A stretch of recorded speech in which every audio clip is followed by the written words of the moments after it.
Hi, welcome to Thinking Constellationally. I'm your host, Stephanie Sena, and we're on USALA Media. Thanks for joining us today. On the show Thinking Constellationally, we connect the dots between systems of inequity and between ourselves and our neighbors. So I'm really excited to tell you we have a very special guest back in the studio today. I'm joined by my good friend and colleague, Dr. Timothy Horner. Tim and I are both professors at Villanova University, and we teach in the Center for Peace and Justice. Tim, I'm always love to talk to you. And in As well. fact, yeah, Yep. we had a great conversation a few weeks ago when you were in the studio, and there was so much more to discuss. There always is. So I had to have you back so we could do part two of Yeah. our discussion. While I am always excited to have this conversation, I feel like the topics that you cover are always pertinent, but never more so than right now, where I feel that we as a nation and really maybe as a species are reeling from fear of the potential of endless war. And I think, waking up 2020, we're only a few days in, and it's been a whopper. Waking up to news of missile strikes, and it's all around us. And I think that it's a good time to stop and be grounded in this discussion of what you specialize in: genocide, war, fear, forgiveness, restorative justice, these topics.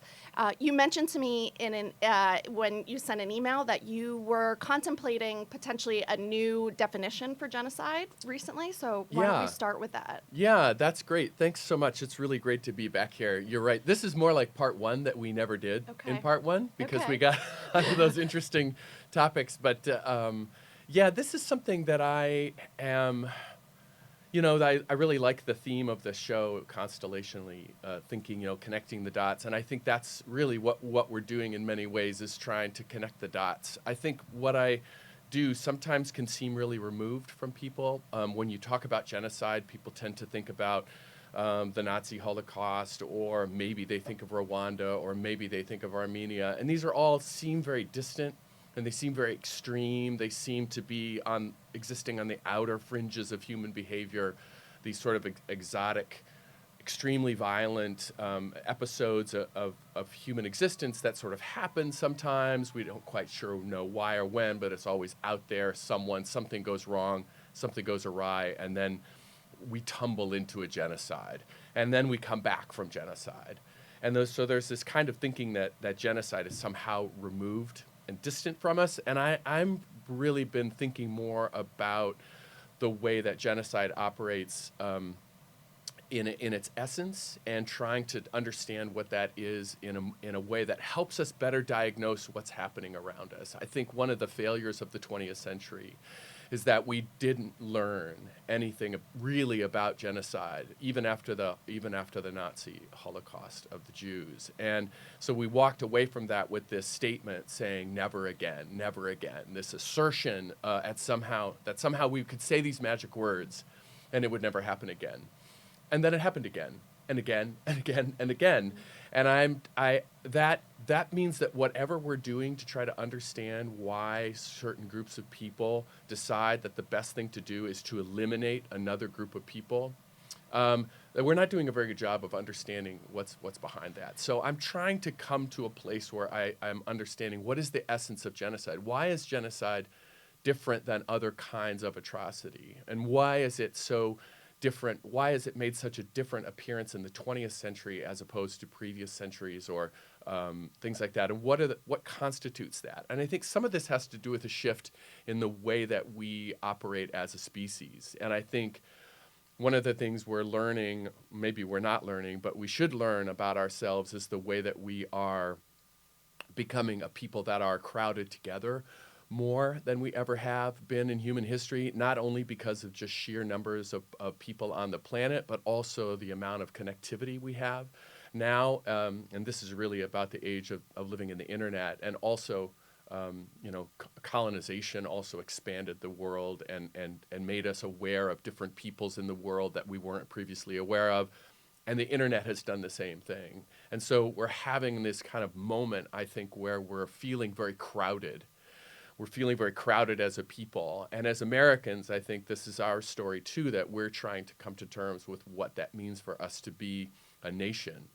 When there are parts of our society that are claiming that we are too crowded, and that we need to sort of empty out or get rid of certain parts of certain kinds of people that would allow us to sort of have this sort of space that will sort of clean things up and simplify the world for us. And I think this is where genocide, and sort of my understanding of genocide is trying to come to terms with that reality, and also this sort of shift about in the way that we see how we negotiate our space vis-a-vis other people in the world. So one of the things that I've been kind of edging around, I've been teaching this course for almost 10 years. And what's the name of the course? Well, I first called it the phenomenon of genocide, and now I call it the nature of genocide. Okay. I've toyed with calling it the nature in genocide. Which is, I think, the name of your first TED Talk.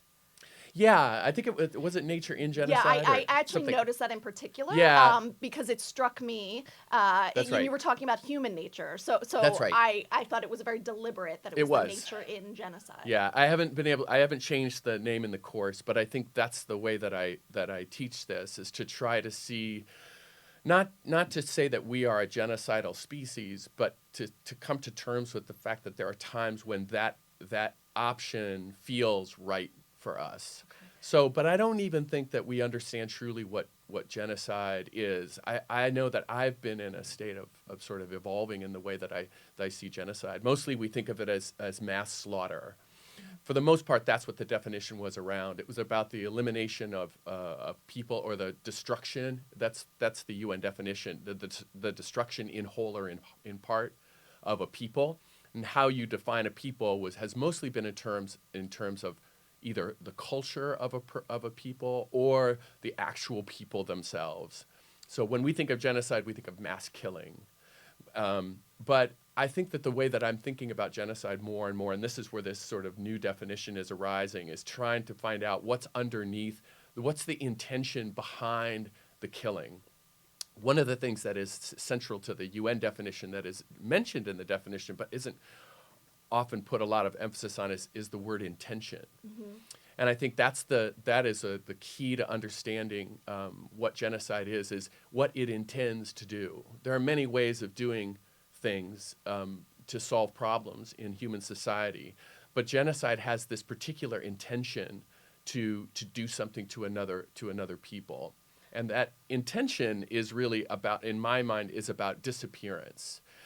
It's about making certain groups of people disappear, or make them invisible, or remove them somehow from the view or the influence of another group.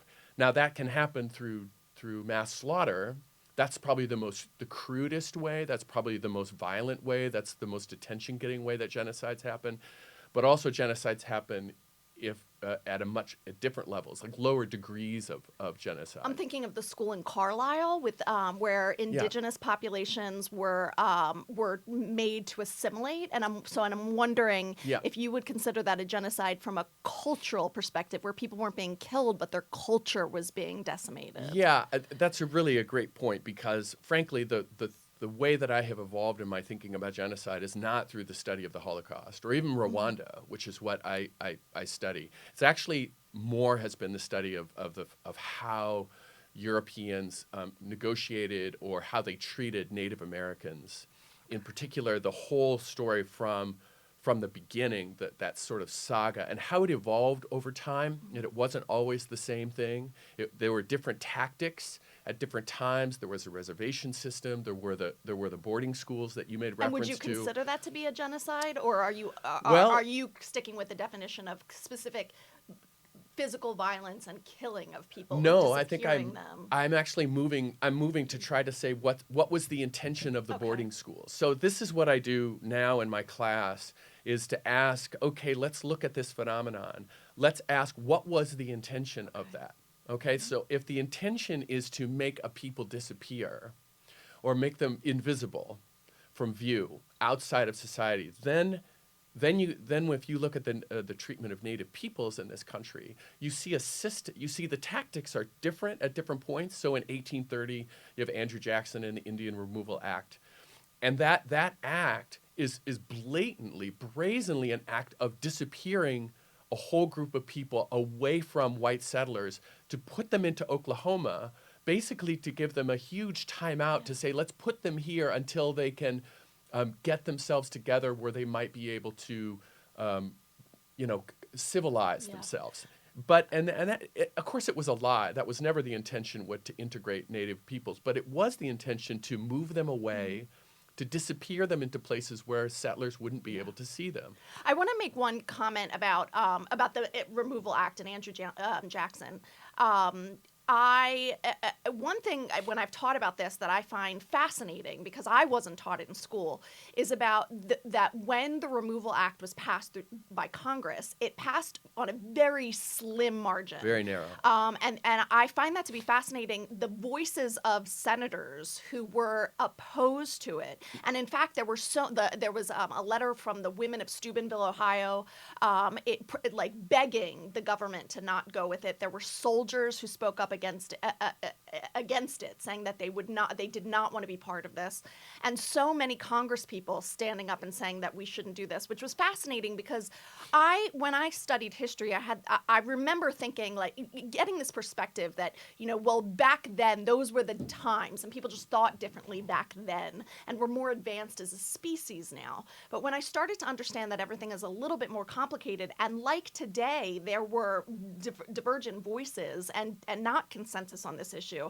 and that the fact that the natives were removed was not an actual foregone conclusion, and it was not inevitable. Not at that all. There was a fight then, just as there is a fight now. And so I really do feel like this history, we feel so divorced from it, and part of that is because we're taught, well, those were different times, and I don't know that those were different times. No. That's not how I see it at all. Not at all. Yeah, but no, it's highly contentious, and in fact, the Cherokee Nation brought the state of Georgia to the Supreme Court on this very issue, saying that you cannot, that basically bringing that was it went to the Supreme Court saying that you cannot do this because we're either citizens of the U.S. and which you can't just move us, right, or you've declared war on us as a nation, and you haven't declared war on us. You can't just move us by an executive order.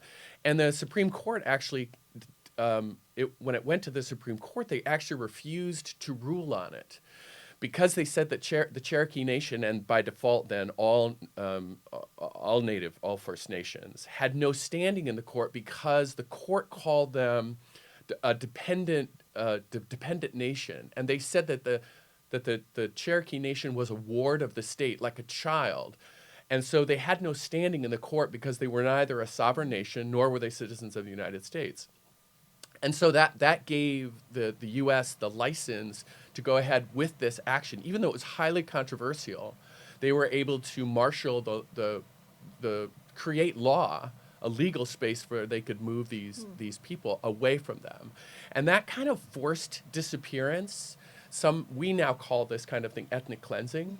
I don't like that term, ethnic cleansing, at all. It has a very positive connotation to it because we like things to be clean. Interesting. And the way we use it, I know we use it in a negative way, but it still carries with it that connotation that somehow we are cleansing things. Fascinating. So I do not like that word. I only say that word to convey what people would understand to be ethnic cleansing. That's fascinating. And I've used that term, and I've never thought of it in that way, but this is why I love talking to you, because I'm learning something all the time. And so I think this makes perfect sense to me, why this term might not be the best one we can use to describe this. So if we were looking at the Indian Removal Act, and I want to come to the Carlisle School because that was your original question, but if you look at just the Indian Removal Act, you would that would fit my definition of a disappearance. Okay. Now, it might not be, I'm working on different degrees of genocide, first degree, second degree, third degree, something like that, where it has to do with different levels. Of atrocity. That might not be the wholesale slaughter of a people, but it is the forced removal of a people against their will, right? With the intention of disappearing them so that they are getting out of the way of to make room for or allow for the agenda of the dominant culture to go forward. And that's clearly what Andrew Jackson was after. And in a way, I know that there was a lot of opposition to this, but it still was extremely convenient for settlers in these regions in the what was then the southwest of the United States, in Kentucky and Tennessee and Georgia and Alabama and all these places where all these five nations were inhabiting.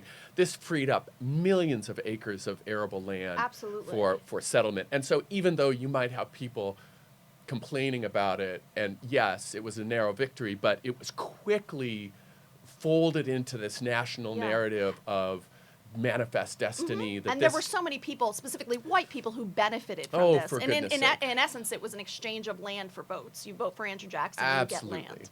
That's right. And so it might have been unpleasant. And this is the sort of the narrative of our story about what we tell the story about how we came to be a nation is, yes, there were some very unpleasant things that happened. Yes, they were tragic. It was a brutal time back then, but look what it was for a larger good. Right. We had to make it across the country to I've heard sort that. of join sea to shining sea. And so it's shameful, yes. If we had to do it over again, we might do something differently, but you can't change history. Yep. Right? And so that sort of story helps us to sort of see this as a kind of a fatalistic, divinely ordained, it's, And inevitable. and inevitable. And right, so it had to happen. You've got to break some eggs if you're going to make an omelet. Called the United States of omelet. That's the sort of the way that's done. But under my rubric of genocide, the intention was to disappear Native peoples from view, and this was one of the early stages of that, to disappear them or even earlier than that. We wanted to disappear Native nations, but we did this through land deals and treaties that then we later broke because they were inconvenient for us, because we wanted to keep moving west, or to try to get them to sell us land so that we could then take it over, extend loans to them that we knew that they couldn't repay, so we could then foreclose on them, and all these things. The Indian schools only came up later because the reservation system was showing itself to be an atrocity on the ground. The amount of suffering that was going on, and Americans were seeing the reservation system and saying, we cannot do this. This is not who we are. This is atrocious. Look we're putting these people on these worst plots of lands. We're not educating them. They're dying. It's horrible conditions. We have to do something. The Carlisle schools and the Indian boarding schools were a kind of way of saying, well, this is what we can do. We can, at least, if we can't save that older generation, maybe we can save this younger generation. Maybe we can bring them up and teach them American values. Maybe we can civilize them. Maybe we can kill the Indian and save the man. That was the slogan for the Carlisle boarding school model: kill the Indian, save the man. But in a way, the idea was to disappear in Native culture from the land and homogenize it and completely change it into change them into white Americans. That makes sense, absolutely. We're going to take a short break. Tim, this conversation is fascinating and incredibly pertinent today for what's going on in the world. So I'm excited to come back after our break and continue this discussion. Stay with us. We'll be right back.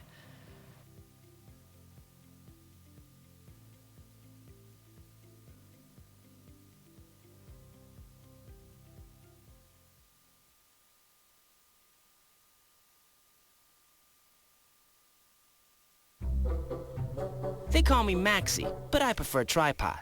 I was your above-average four-legged homie, and then wham-bam minivan. Some people pity me. Now that's lame. I still run, fetch, and swim. And the ladies love me. I'm the ultimate wingman. Just don't ask me to high five.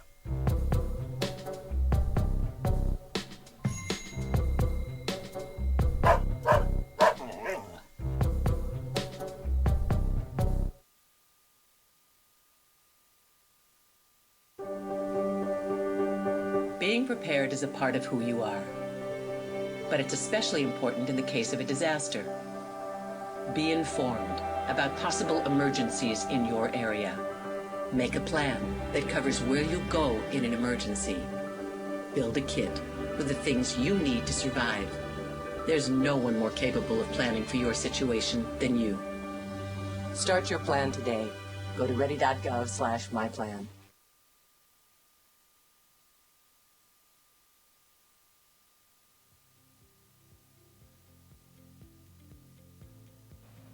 Okay, welcome back to Thinking Constellationally on USA LA Media. I'm your host, Stephanie Sena, and we're here with Dr. Timothy Horner, my friend and colleague from Villanova University's Center for Peace and Justice. Tim is talking to us about the nature in genocide.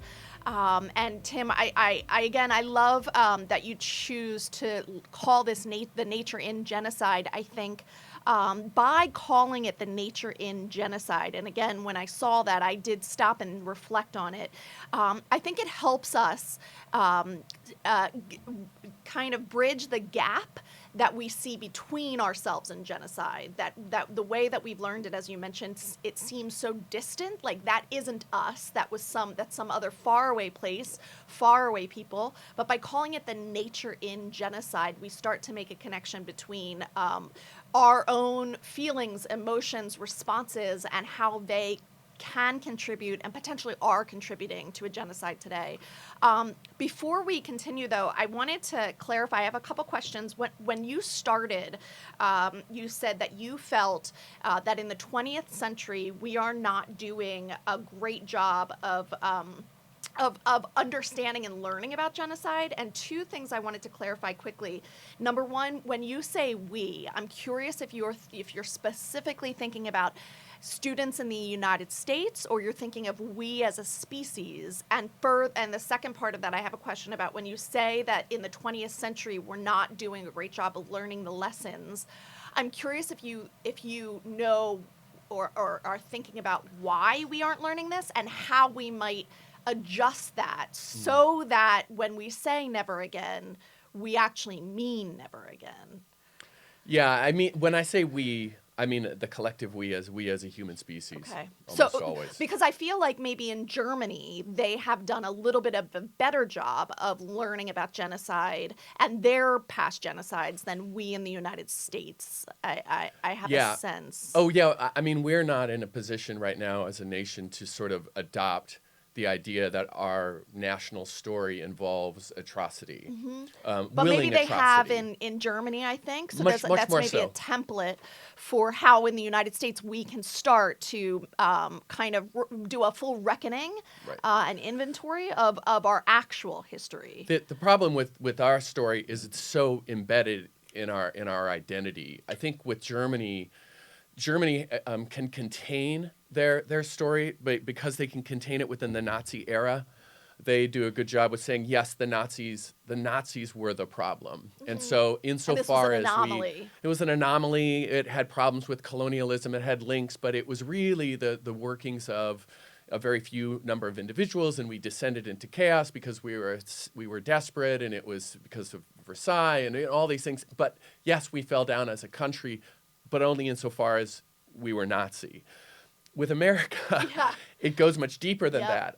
We're looking at our founding fathers and wondering how did they participate in atrocity? Did they contribute to a genocidal mentality that saw certain people as not just utilitarian in the way that they used them, but also thought about them in genocidal ways that we need to get rid of these people in order for us to be founded on that. Yeah, in many ways it is. And this sort of leads to that distinction that I've also struggled with my students. And I also struggled with this when I taught this genocide course at Graterford, when it was then Graterford Prison, now Phoenix.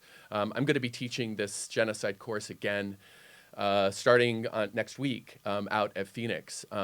And one of the things that I was caught out when I did this first in 2015, when I taught out at a Graterford, was the idea that many of my students kind of confronted me with this idea that they saw slavery as an act of genocide, and they saw that America not only engaging in a genocide against Native peoples, indigenous peoples, but also a genocide against people of color, against Africans, in enslaving. And starting from 1619, I mean, we were in that year of the 400th year of the sort of the first enslaved people being brought to this country to work for nothing, right? So, and I think this is what has helped me to get some greater granularity in that, and having some moments with them where I was saying, like, I don't think slavery is genocide, but I think that mass incarceration is. And because the distinction is different, and I didn't think that this is the sort of the fruit of thinking about this and struggling with this for a long time, is that for me, there's a difference, because if you look at the intention of chattel slavery, what was the intention of that? The intention of chattel slavery was to get work from to enslave a group of people for economic benefit, right? And so you had a vested interest in getting as much money worth out of that particular person as you possibly could. So you didn't want them to disappear. Yeah. You wanted them to have actually procreated. You might want them, right? Yeah. You want them to be around That's to get as much work, to squeeze as much work out of them as you could. Okay. But something happened after the Civil War, after the emancipation of black people, of formerly enslaved Africans, and that the intention of the way that we saw the place of these people in our culture shifted dramatically. And I think it was cataclysmic. And I think we are still living in the wake of that trauma of realizing that we brought these people into this country. And then after the Civil War, and then, well, not until the 1960s, and I think we're still struggling with this, we actually made them a part of our country. And then giving them voting rights was probably the most traumatic thing that we ever did. And I think in the response to that, there was a kickback. And the kickback is what I would call genocidal, because the kickback to giving these formerly enslaved people the vote was to make them disappear. And to make them so that they cannot vote, which is a way of making people disappear. There's different levels of disappearance, right? You can make them physically disappear, but they can also disappear politically. They can also disappear socially. Okay, and when you're saying there's many different levels of disappearance, are you using disappearance and genocide then interchangeably, as there's also different levels of genocide? Yes, I'm saying that the essence of genocide is the intention to make people disappear. So there's something genocidal about depriving the vote from people because they disappear politically. There's something genocidal about Jim Crow and black codes and redlining because you're making people disappear from view. You're disappearing them from society. You're separating them and segregating them into a separate society that is out of view of the dominant culture, in this case, white America, right? So there's something, and I think there is something genocidal about it. And that's what's interesting, is you see the creep of the different kinds of mentality that intends to make people disappear.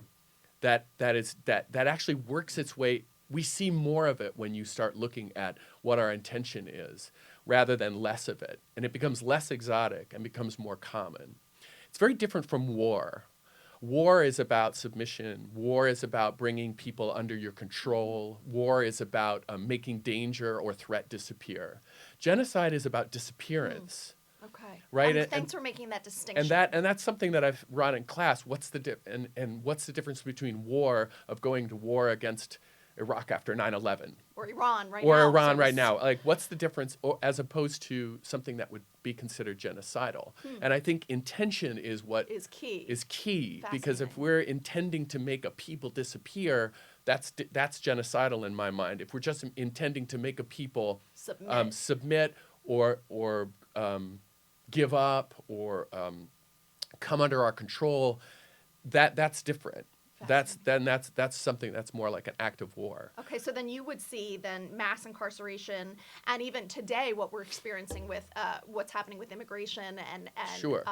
And these maybe detention camps as being a level of genocide. Right, and I think this gets at another one of those sort of quirky things about American history, is the way that we have thought about people to our south, in particular Mexican people, who have occupied a very special place in sort of American history, the way we think about immigration. Even when we did these mass immigration laws in the 1920s, which was really an effort to make a certain kind of people disappear from America. There were floods of immigrants from Russia, from southern Europe, Italy, Africa, the Middle East. these were all countries that were seen to be racially inferior to sort of the Nordic Aryan stock. And so the immigration laws of 1924 were an effort to reduce the number of those particular people and increase the kind of desirable people that Americans thought formed the American identity. And that's a kind of legal disappearance. But Mexicans were different. They were exempt from those 1924 laws because they were useful to us. They were useful to us because of the labor that they provided, especially in the West, in California, and in many unincorporated states in the 19th century. They were incredibly useful. So we didn't want them to disappear. We haven't really wanted Mexicans to disappear until the 1970s. In Do the you feel that 1980s. they are no longer economically useful to us now, or that was a shift in the 1970s or 1980s? I think that the shift has come in the 70s and 80s, 90s, and especially now in the recent era. That they're no longer seen as useful, and in fact, they are now being depicted as threats to America. There always has been a little bit of that, but for the most part, they've been so useful in the business community that these sort of corporate powers have kept the government from really acting on those fears. But recently, in the last 25 years, that utility is not present as much, and so that storyline that they are dangerous to us, that they threaten our American way of life, that it cannot be America unless we have a wall protecting us from these basically our new infidels from the South, that they don't allow us to be who we are as a people, and therefore the solution then is to disappear them from view, contain them to the South. Visually, the idea of a wall is interesting to me, not only as a metaphor, but also as a literal thing, that you actually can't see through it. So you literally can't see Mexico, right? And so there's this idea of disappearing them away, and that includes detainment. That includes the family separation is a weird sort of cruel twist on the idea of disappearing, because it's disappearance with vengeance that has to do with this idea of that is very unique to this particular administration that didn't exist. Even under Obama, who deported many people, there was never that idea of splitting up families or breaking apart things or doing this highly visible acts of cruelty upon them as you made them disappear. Trump has said that Obama was the one who started the family separation, or that was a policy under his administration. Well, this is just one of those things where Yeah. you just have to calmly say that's not true. Yeah.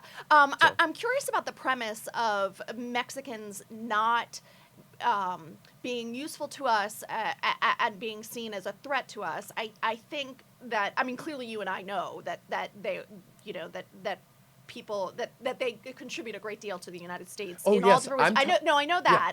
Yeah. I'm not questioning that. But I'm curious about the narrative, because I do hear two different narratives, because I absolutely hear over and over again the narrative of fear, that they're taking our jobs and that they are a threat to us economically, but also racially and linguistically and in many different ways, right?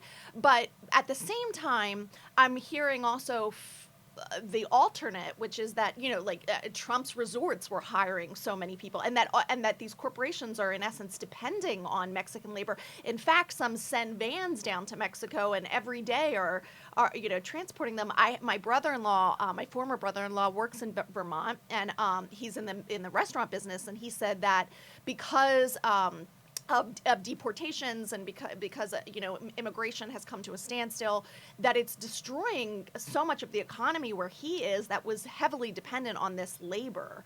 So I'm curious about that, because at the same time that I hear this narrative that they are taking our jobs or that they are a threat in some way, I'm also hearing a separate narrative, which is that our economy is based on the influx of people, specifically from Mexico, who are willing to do these jobs for almost no pay, the jobs that maybe Americans don't want or can't take. And that tension that is the same tension that was around in the 19th and the early 20th century, between the sort of the idea that business knows that they need this labor. Right. They don't need it as much as they did in the 1920s or the 1930s, right? But they still do. And so those corporate interests stand They do. They juxtapose to the rhetoric Right. the sort of elimination and disappearance. And that's why we've never had comprehensive immigration reform. Yeah. Because of that tension that exists within the same conservative That's right, I parties, see that. those two things are at odds with one Yeah. another. That is why we've not been able to move forward. And it's also ironically why it's so effective for politicians to call on that fear, because it's like a constant font that they know will never disappear, right? Because they can't get rid. First of all, there are so many Mexicans who live in this country now that it's impossible for us to think that we could ever get rid of that. And completely we're past the point of that. But that doesn't mean that some politicians can't call on that fear of the same kind of fear that they use to justify elimination as before. So the same fears that Andrew Jackson drummed up, that Native peoples are killing settlers, they're a threat to our way of life, they're not civilized, so they're going to disrupt our utopian society. That fear is used to justify elimination. So there's a way of elimination is the tactic of genocide. It's the genocidal tactic, but it always has to be justified. And the justification is done most easily if you can convince people that their existence is a threat. An existential threat. And that's what we're seeing now. It's an existential threat. Yeah, and as long as we fear that, we have the capability of actually doing a mass genocide ourselves, which hence the nature in genocide. That's right. Is that we all have the propensity or the ability to give in to those fears if we are told that they are threatening our way of life or threatening those that we love. Well, and this is when and this might be a place where we get into something that it gets really touchy, and if you extend genocide, the intention of genocide, even into something like schools, right? So if the intention is to sort of make certain groups disappear, then school segregation is a really interesting idea, because why are we scared of desegregating schools? And parents will tell you, and especially white parents, and even my students, our white students have to confront this, that given the choice of with their own children, what would they do? Where they want to buy their houses, and they want to buy them in good school districts. Why do they want to do this? Well, because they want their children to get the best education they possibly can. And this is where school segregation feeds into that narrative, because in order to do that, you need to make sure that your schools have the best students in. And who are the best students? Well, they're students that have advantages, that have been sort of nurtured and cultured, and sort of they're the smartest students. But what that is a dog whistle to whiteness and privilege. And so there's a kind of genocidal thinking, and I would put this lower down, like, I don't know, the lower degrees of genocide, but the intention to make people, undesirable people, certain groups of them, disappear from view, disappear from your school district, to keep them out, is a way of preserving a sort of a utopian vision for what they want. And that can come down to your own school choice about where you buy Fascinating. your house. Yeah, and I think that I think it's such an important point to consider how school segregation can be another level of disappearance and of genocide. So I want to pick up on that when we come back from another short break. Stay with us. We'll be back shortly. Thank you. Awesome. So we have one more.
Don't wait. Communicate. Make your emergency plan today.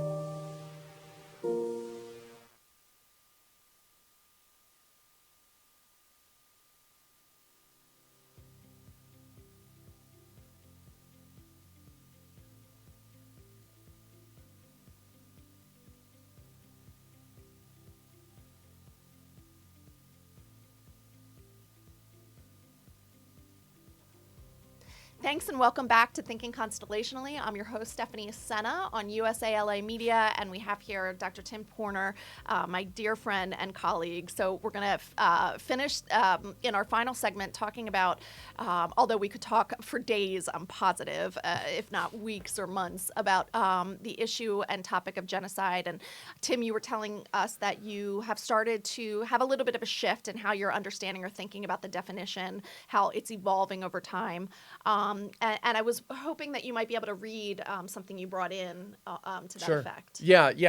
It's more grown out of the dissatisfaction of the UN definition from 1948. It's just a horrible definition.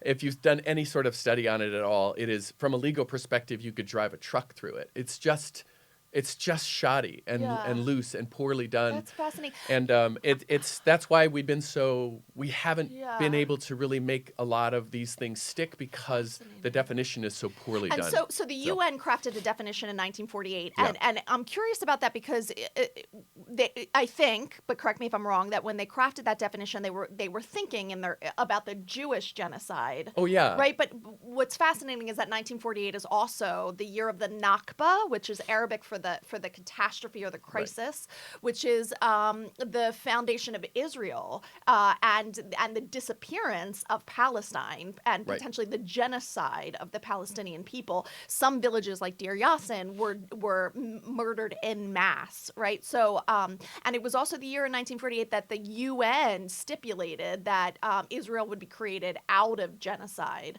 I'm sorry. Yeah, well, because of the genocide. Because of the genocide. Holocaust, because of the genocide of the Jewish genocide, but then they would be created out of Palestine, creating a second genocide. So I'm so fascinated that in 1948, the year that Israel is created and the Palestinians are disappeared, that is also the year that the United Nations is crafting the definition itself. That's right. It's fascinating. But Yeah, so I mean, you're some not of it- happy with this definition. No, it doesn't take long to dismantle it, and Okay. it's been really bad. So I've always toyed with.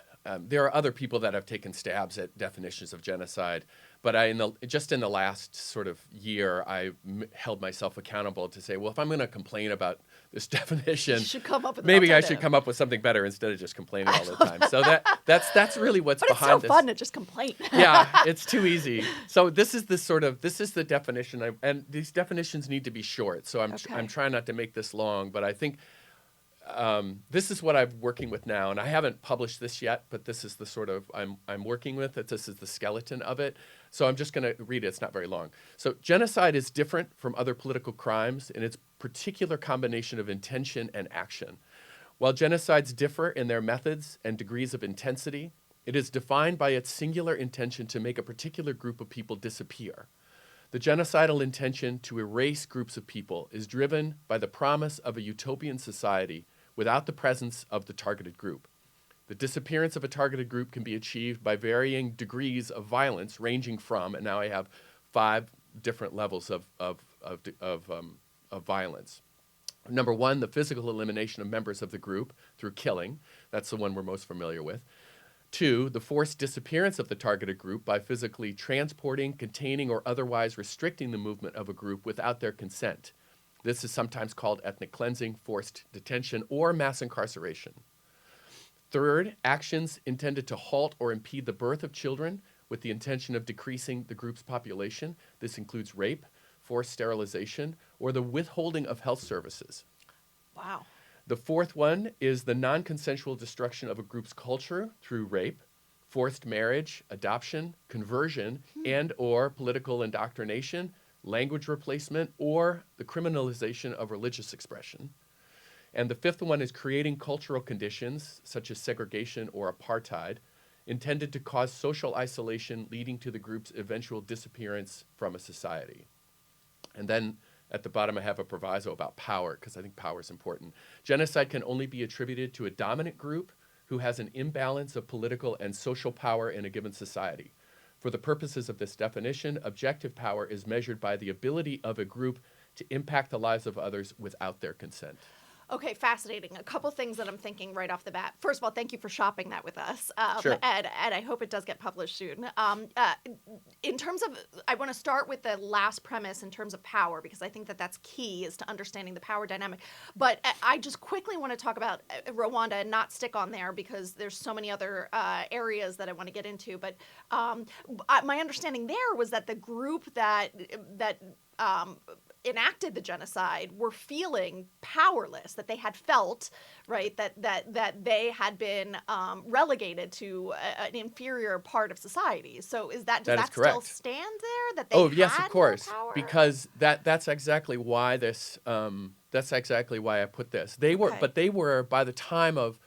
From 1959, when the Belgians left, the Hutu gained power in Rwanda. They were 75% of the population, and they gained power very Okay. quickly and kept power. Okay. So by the time of 94, and in 74, and again in 90 and 91, and then in 94, when the full-blown genocide hit, they had been in power Okay. for ages, but they perceived Yes, themselves as being victims. interesting. Yeah, That's yeah, very, that's the perception. very, Gee. very similar to what we're Today. seeing now in white Yes, genocide. That's right. That where- these people feel they That's have right. so much privilege and power, and yet they feel like they're victims That's and right. that their way is being threatened. It's part of Okay. the way that genocide is marketed. Fascinating. You Okay. always market genocide as being retaliatory Okay. or defensive. The Nazis did it. The Hutus did it. White supremacists do it Yeah. now. And that's why I included that thing that just because you say you're a victim doesn't mean you're a victim. Okay. That power, the dominant group, is measured by that group's ability to enact societal changes against other people without their consent. Fascinating. So Okay. I don't buy the white genocide because white people have power in this Yeah. country. So you can't claim victimhood Right. and white supremacy at the same time. Huh. It's not. That's part of the marketing of genocide. Fascinating. So- Okay, thank you for clarifying that. And then, and from your definition, is specifically the area in which you're looking at different levels. What I'm hearing then is that you're considering eugenics, and potentially there is an argument to be made about the current foster care system in the United States. From my in-depth exploration and how foster care is managed, if specifically in Philadelphia. Although I will say I know tremendous foster families that are incredible, but I think by and large we have example after example of it not operating in that way. But also mass incarceration would count as in terms of this definition as a level of genocide, and I had never thought about it until you bring this up. So I think it's fascinating, and was wondering if you could go a little further into that. Mass incarceration is interesting. And I think this is where the idea that you wouldn't think it looks like it's solving a problem, but if you look into the history of where mass incarceration comes from, all the way back through Jim Crow, back to the Black Codes, about the felonization, about how to use felonies to sort of find that loophole in the 13th Amendment so that you can enslave people, and the work camp and the penitentiaries and the overlap between the plantation system and the penitentiary system. And if listeners want to know more about that, I highly recommend the Netflix documentary 13th. Yes. But also anything by Michelle Alexander or Brian Stevenson, who are prolific And writers Coates, and speakers. and Ta-Nehisi Coates as well, Ta-Nehisi Coates. Yeah, absolutely. So Go ahead. that the intention then is to make a particular group of people disappear from view. And the penitentiary system could be seen in that, although it sucks in lots of people as well. But when you look at the numbers, the sheer numbers sort of reveal the intention. And also the rhetoric behind it reveal the intention. And Jim Crow was clearly, overtly intending to create a separate society that could be, so that white people could exist without ever having to encounter sort of black people in white spaces. Wow. And in the North, redlining is precisely doing that, is to contain groups of people so that they do not infiltrate into white spaces, to make them disappear. And so that's the reason why I think those are interesting sort of ways of looking at what is the intention of that. And so I think that there's good historical grounds for seeing the intention. Intention is hard to measure because there's very few people who say, we intend to make black people disappear, right, with these things. And yet there's a way in which you can look back through the actions, and there's no other way to explain it except the intention to disappear them. Wow. I mean, in some cities, there's 80% of the black male population is incarcerated. Yeah. It's really absolutely tragic, and I think. And the rhetoric behind fear fits that well, because then the idea is, well, but we can't have them in our neighborhoods because they are violent, or because they make us unsafe. And so you see the same pattern of rhetoric bolstering, justifying the behavior. And I want to be clear that the behavior of incarceration or felonization of this group of people predates the fear. The fear comes later as a justification to explain the action, right? You don't get this fear of people are scared, we have to do something. It's we're going to do something to eliminate this group of people because they don't fit with our conception of who we are as a country. Then we will add the fear later to explain to people why we're doing this. Okay. And in terms of who is generating that fear, my thought would be that it's people who are profiting on that fear. So when you have a prison system that is for profit, and that there and even with the detention camps where immigrants are being housed right now, that is making people like the Geo Group, who is also controlling the detention camps and the prisons, that there are billions and billions of dollars in this market. And so, so then, if there's a market where for it, sure, potentially that fear is then cultivated as a tool to help people maintain power and true. Money. But oddly, the most of the fear gets generated through the political system, and I think that to the extent that politicians are sort of in lockstep with these generators of income, and are thinking, and I allow for people to truly believe that they're keeping people safe. When I see people saying that we need to incarcerate these men because look what they would do, or we can't let them come out and live here because look what they'll do, they'll bring our test scores down. I think in that moment when I'm looking, they probably truly believe that is true. And that's different. I don't see a kind of insidious cabal of propagandists like Goebbels or something that are behind the scenes sort of shaping public opinion in this like a puppet master. These things arise over time. They have a kind of a compelling nature to them, and they go in increments. They don't all happen at once. They happen through the course of time, and once it gets ingrained into that sort of narrative on the way, it's very hard for people to break out of that. Yeah. And this is where I need to be humble. When I moved back from England after I'd done my doctoral work and was coming back to the States, we looked at where to buy our house, and we had 4 young children. They were preschooler and young, from 9 all the way down. And when we looked at those, I was still young and immature, even though I was 40, or whatever, 35. But I succumbed to that. I succumbed to that fear that we wanted to live in Philadelphia, and we looked at the school district, and we turned and ran to the suburbs. Now we were in Ardmore, and I can justify that. Ardmore's a pretty diverse community, and it's rather close, and Ardmore does pretty well when it comes to. But frankly, the fact of the matter is I succumbed to that fear. I succumbed to that idea, if we want good schools, we need to be in a place where white people are. Now, I didn't say that to myself, sure. But when I look back on it, clearly that's what was going on. And I realized that if we were going to live in the city, I'd have to send the kids to a private school because we cannot send them to these schools. And that's white flight. And I look back on it now, all these decades later, and I can see the way that how compelling that narrative had become, that I ended up becoming an actor in that narrative, even though I didn't feel like I didn't even know the history of it.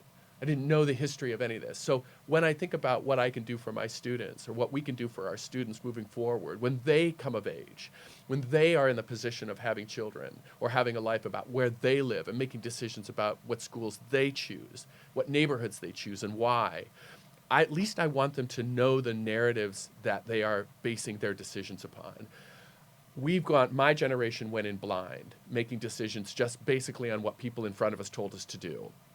the best thing I can do as an educator is to at least have them know when they make a decision like that, to know what the effects of that decision are going to be on their children, and also to know why they're making those decisions and what cultural narrative has been in place to sort of set that in motion so that it feels natural, it feels compelling, when in fact it might not be compelling at all. They might just be responding and perpetuating a narrative which actually keeps these structures of inequality, these structures of inequity in place. Mm-hmm.